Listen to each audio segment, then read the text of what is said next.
네, 김영환입니다. 족보는 아주 중요하죠. 가족 안에서 친인척들이 이렇게 모이면 우리 가문은 이런 가문입니다. 서로 자랑하기도 합니다. 그런데 이런 족보를 잘 형성하려고 하는 그런 분위기가 교회 안에도 있습니다. 그래서 사자로 끝나는 사람을 사위로, 며느리로 맞이하고 싶어 하는 사람들도 있습니다. 기독교 안에도 이 족보, 가문은 굉장히 중요한 거죠.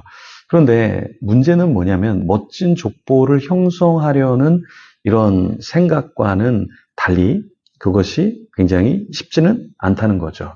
그걸 추구한다고 다 되면 얼마나 좋겠어요. 여러분 데이비드 슬론 윌슨이라는 사람이 이런 책을 저술했습니다. 진화론의 유혹.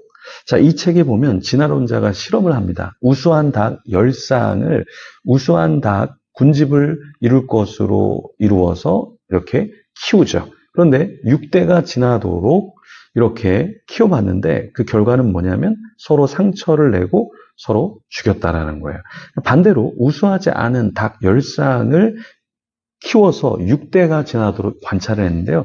결과는 어땠냐면 오히려 우수한 가문을 꿈꿨던 그러한 그 닭 가문과는 달리 오히려 더 연합하면서 잘 살았다라는 것입니다. 자, 연합할 때 나 자신과 맞지 않는 사람이 있습니다. 근데 그런 사람을 어떻게 해야 될까요? 품어야 되겠죠. 끼리끼리 모이면 결국에 우수한 쌍, 10쌍이 모여도 그 안에서 서로를 찌르고 상처나게 하고 죽게 하고 제대로 살지 못하게 하는 것처럼 연합할 때 좀 부족한 사람, 연약한 사람을 우리는 어떻게 해야 될까요? 서로 품어야 한다라는 거예요. 근데 사람들은 이름을 내고 싶어 한단 말이에요. 그러니까 나보다 더 유명하지 않은 사람은 불러들이려고 하지 않아요. 나보다 더 멋진 족보가 없으면 친하게 지내려고 하지 않아요. 그러니까 사람들하고 사진을 찍고 뭐 인스타나 페북에 올려도 나보다 더 유명한 사람하고 사진을 찍을 때는 막 올려요. 근데 나보다 유명하지 않은 사람은 뭘 올려? 가치가 없는데 이렇게 생각하는 사람 혹은 그런 경우도 있을 수 있습니다. 왜 그래요? 좋은 가문, 유명해지고 싶은 마음을 내려놓지 않기 때문에 그런 거죠. 노자는 도덕경에 이런 얘기를 했어요. 돈은 말할 수 없어야 하는 지경이다. 왜냐하면 말할 수 있는 돈은 참된 도가 아니다. 이렇게 이야기했습니다. 그러니까 진짜 좋은 가문, 진짜 영성 있는 사람은 그걸 말하고 표현하고 드러내려고 할 때 오히려 드러난 것이 아니라는 거예요. 그래서 우리가 하나님 앞에서 좋은 가문, 또 어떤 영성 이런 것은 자꾸 무언가 이름을 붙이고 사람들에게 그것을 드러나게 하는 것, 그것이 아니라 잠잠히 하나님의 뜻이 무엇인가 이것을 따르는 자, 그런 사람이 진정 하나님의 사람이죠. 우리가 바벨탑 사건을 어제 봤습니다. 그 바벨탑 사건의 이 핵심이 뭐였죠? 네, 이름을 내자라는 것이었죠. 그런데 하나님은 바벨탑의 사람들을 통해서 이름을 낸 게 아니라 셈이라고 하는 족속, 셈이라는 이름의 뜻은 히브리어로 이름이라는 뜻이에요. 그러니까 이름을 내려고 하지 않는 셈이라는 족속을 통해서 하나님의 가문을 이어갔다라는 것입니다. 오늘 본문 창세기 11장 10절에서 26절 말씀을 같이 볼 텐데요. 먼저 10절에서 13절 같이 보겠습니다. 셈의 족보는 이러하니라. 셈은 100세 곧 홍수 후 2년에 아르박삿을 낳았고 아르박삿을 낳은 후에 500년을 지내며 자녀를 낳았으며 아르박삿은 35세에 셀라를 낳았고 셀라를 낳은 후에 403년을 지내며 자녀를 낳았으며 여기 셈의 족보가 이렇게 나오는데요. 셈이 몇 살에 아르박삿을 낳았다 그랬죠? 셈은 100세, 즉 홍수 후 2년에 아르박삿을 낳았다. 네, 이 부분을 제가 며칠 전에도 이야기를 했었는데 아르박삿을 낳은 후 500년을 지내며 자녀를 낳았는데요. 셈이 100세, 즉 홍수 후 2년 후에 자녀를 낳았다라는 말을 뭐를 의미하냐면 창세기 5장 32절에 노아가 500세에 셈함 야벳을 낳았다 그랬는데요. 창세기 7장 11절에 노아가 600세에 그렇게 홍수가 있었다라고 얘기했습니다. 그러니까 이거를 좀 반영하면 어떤 의미냐면 셈이 100세가 되었을 때 홍수 후 2년의 자녀를 낳았다고 했어요. 그러니까 셈은 노아가 502세쯤에 낳은 아들이라는 그 사실을 우리가 추적할 수 있는 거예요. 그래서 어떤 것을 말하냐면 야벳은 500세 정도에 낳은 아들이었거든요. 그러니까 야벳이 형이었고 장자였고 그리고 셈은 2년 뒤인 502세에 낳은 아들이라는 것을 우리가 이 나이를 추산해서 알 수 있는 것인데요. 그런데 왜 지난번에도 말했지만 셈, 함, 야벳 이렇게 셈이 맨 앞에 나올까요?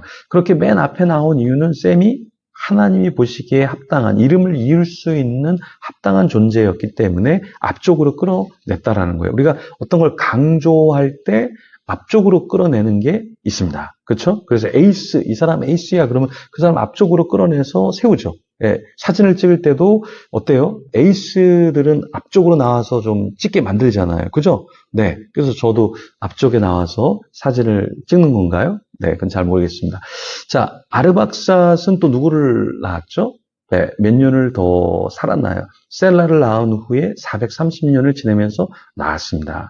여기에 계속해서 낳고가 계속해서 나옵니다. 14절에도 셀라는 30세 에벨을 낳았고 15절에 에벨을 낳은 후에 403년을 지내며 자녀를 낳았으며 계속 낳고가 계속 나옵니다. 무의미한 것 같아요. 왜 이렇게 낳고를 이야기하는가? 그런데요, 요 행간을 잘 읽어보면 어떤 걸 우리가 좀 찾을 수 있냐면 14절과 15절에 셀라가 30세 에벨을 낳았다. 이렇게 이야기가 나오고 있습니다.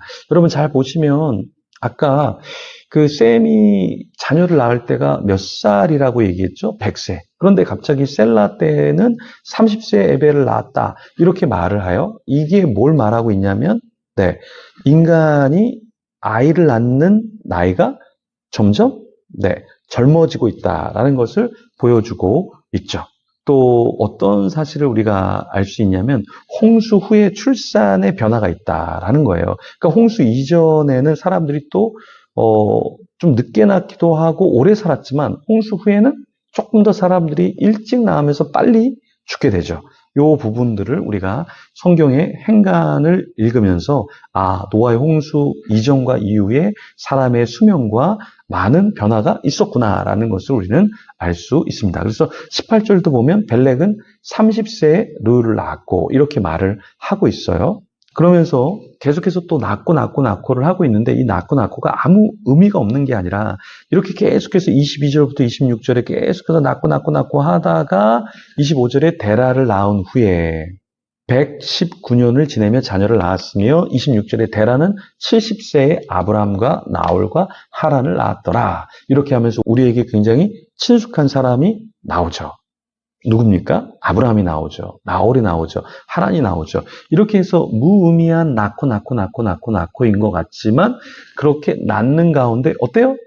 하나님의 사람들이 나타나고 하나님의 역사가 펼쳐지는 것을 우리는 볼 수 있습니다. 여러분, 우리가 어떤 일을 할 때, 이거 무의미해. 뭐, 이렇게 해갖고 하나님이 예배 받으시겠어? 이렇게 해서 섬김 받으시겠어? 뭐, 이렇게 해갖고 무슨 하나님의 역사가 있을 수 있겠어? 예를 들어서 우리가 버스킹을 한다. 우리가 뭐 어떤 기도회를 한다. 야, 그렇게 해갖고 누가 뭐 예수님 믿겠어? 누가 뭐 하겠어? 이렇게 생각할 수 있는데 아니에요. 낳고 계속해서 이어지면 아주 놀라운 하나님의 역사가 사람들을 통해서 어떤 사건을 통해서 어떤 일을 통해서 펼쳐진다라는 거예요. 그래서 오늘 여러분이 하는 일, 누군가를 만나는 일, 누구를 섬기는 일, 나에게 주어진 일을 감당할 때 맨날 일하고 똑같은 일을 하는 것 같은데 무의미해. 근데 하나님은 아니, 낳고 하나님의 사람을 낳는 거야. 일을 하고 하다 보면 하나님의 역사를 낳는 거야. 하나님이 이렇게 인정해 주시고 하나님이 놀라운 일을 행해 주실 겁니다. 그래서 그 주님을 바라보면서 우리에게 주어진 일들을 끊임없이 감당하기를 소망합니다. 그런 저와 여러분이 되기를 우리 같이 기도하며 하나님 앞에 나아가겠습니다. 오늘 하루도 낳고 하고 할 때 하나님의 역사가 있게 하여 주시옵소서. 기도하며 주님 앞에 나아갑니다.